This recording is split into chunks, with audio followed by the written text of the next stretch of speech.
A little brotherly love at the end of the game, the Ellis brothers.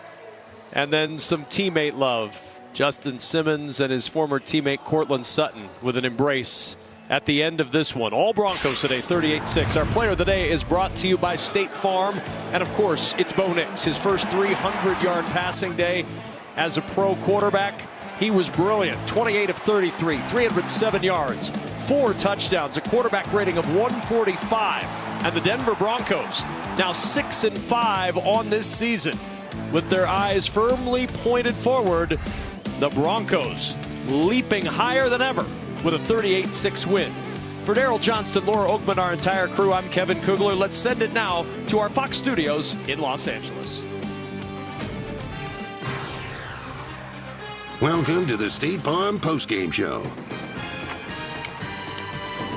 A dominating win for the Denver Broncos over Atlanta. Bo Nix looking really good in this game as we welcome you to the State Farm Postgame Show. Kurt Menefee, Terry Bradshaw, and Rob Gronkowski. And you look at this performance here. We talked about this kid getting better every week, but this was spectacular. They showed earlier today a sign of, a graphic of all the rookie quarterbacks.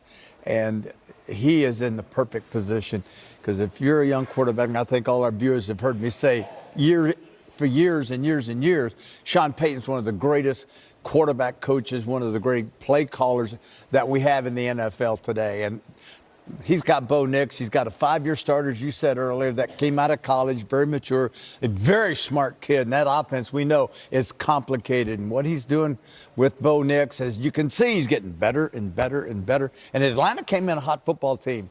And, boy, Denver, we know that defense is good in Denver. And after that loss last week that Denver experienced, in Kansas City, this is a good start.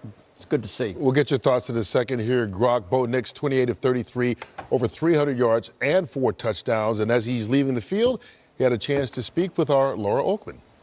All right, Bo Nix, you said the first 11 weeks were good for your development. I'd like to stop on the 12th week for a minute. For the first time in your NFL career, over 300 yards, 4 touchdowns. How did you and this offense grow today? Well, we just we executed. We took the play that was called, and we went out there and made it work. And I thought, Coach called a great game, and then we just executed, and we ran the ball efficiently, and we converted 3rd and longs. And when you do that, I think you put up some points. I noticed you said all we's. I'm going to make you switch the pronoun and do a me for a second. We talked this week about your leadership, and you said, I don't want to call it a burden because it's one of the greatest joys of my life, but it is a responsibility.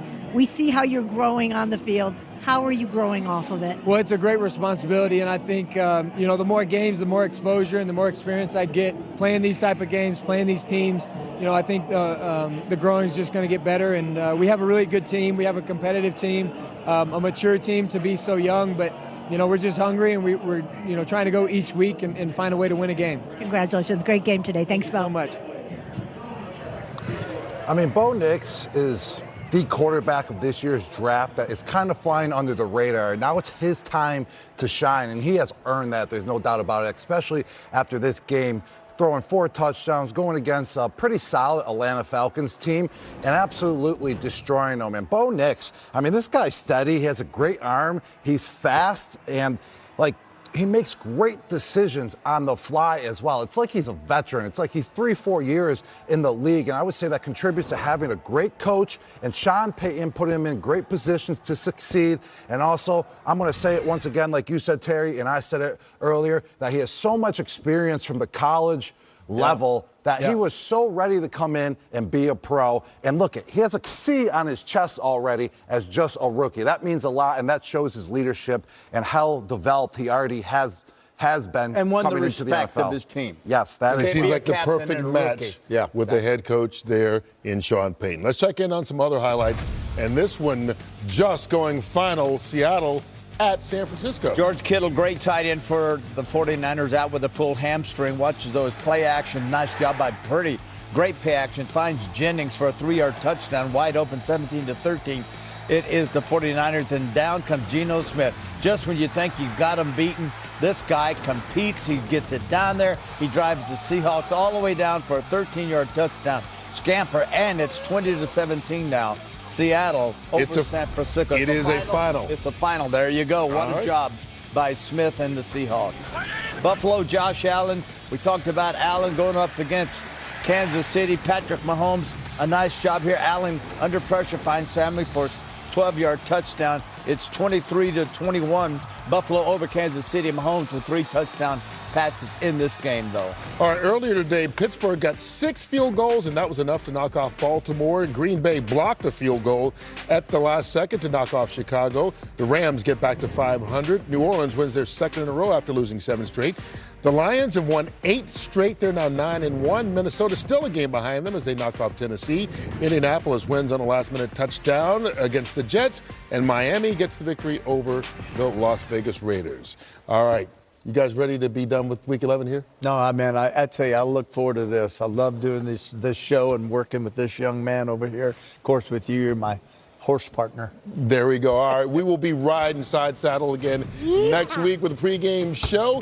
Congratulations to the victors here in Week 11 so far. We'll see you next Sunday to get you set for Week 12. I love you, Terry. Love you. I love you, Terry. Good night. Geno Smith and the Seahawks, a win they had to have, and they get it with 12 seconds left. He scampers into the end zone, finish off the game-winning drive. And no surprise, he's the player of the day, brought to you by State Farm. Not his normal passing yard total, 221 through the air, but he did it with his legs on that last drive at a long conversion, and then this game-winning touchdown. And so the Seahawks are back at 500. Their first win against San Francisco since 2021. And for the 49ers, their third fourth-quarter blown lead this season. They fall to 5-5. We send you to the studio. Wrap up this Sunday on Fox. Welcome to the State Farm Postgame Show. Well, down the stretch, it was the legs of Geno Smith that proved to be the difference as Seattle gets the big win on the road. Before we talk about it, let's get it back out to San Francisco, where Geno spoke with Pam Oliver. Geno, you could watch it, you could feel it, you were not going to be denied. Look at you standing tall. Tell me how that unfolded. Man, team win. Took everybody. Oh, man, I got to catch my breath a little bit, but it took everybody, man. Everybody played great. Thought the defense was phenomenal. I thought our offensive line played great, man. Olu stepped in there and did his thing. How about it, man? How about it? We needed to get this win, and we did. Mike had been talking all week about complementary football, and it came together. Yeah. How important was that today? It's big, but it's one win. We got to build off of this. I think our team, we showed a lot of fight. We showed a lot of heart, especially there at the end, man. It's great. I love when the ball's in my hand at the end of the game, man. What more could you ask for? You want them on your back. Yeah, put it on my back. Put the ball in my hands. Gotcha. Thank you. Thank you. I mean, the turning point to this game, I would say, is when Nick Bosa went down in the fourth quarter. I mean, that's when Seattle went down and drove and scored 2 touchdowns. I mean, Nick Bosa is the heart and soul of that defensive line. He's always creating pressure on that quarterback. So I feel like Geno Smith was more free back there in the pocket, and he was able to scramble, on that last drive and go in for the game-winning touchdown. So Nick Bosa, he needs to come back healthy. They can't afford to have him out for a long time. The explosive offense for the 49ers is very much lacking with Kittle, their great tight end. He's out of this football game. He's so important to their game. The point is, right now, they're not scoring a lot of points, the 49ers, that is. Not as explosive, but good to have McCaffrey back. They do have balance with him now, but still, they need Kittle back in there. You saw those NFC West standings. Everybody at 5-5 except Arizona, who has the lead at 6-4. We'll get you set for Week 12 action with the pregame coverage next Sunday. We'll see you then. In the meantime, have a great week, everybody. Night, Gronk. Bye, guys.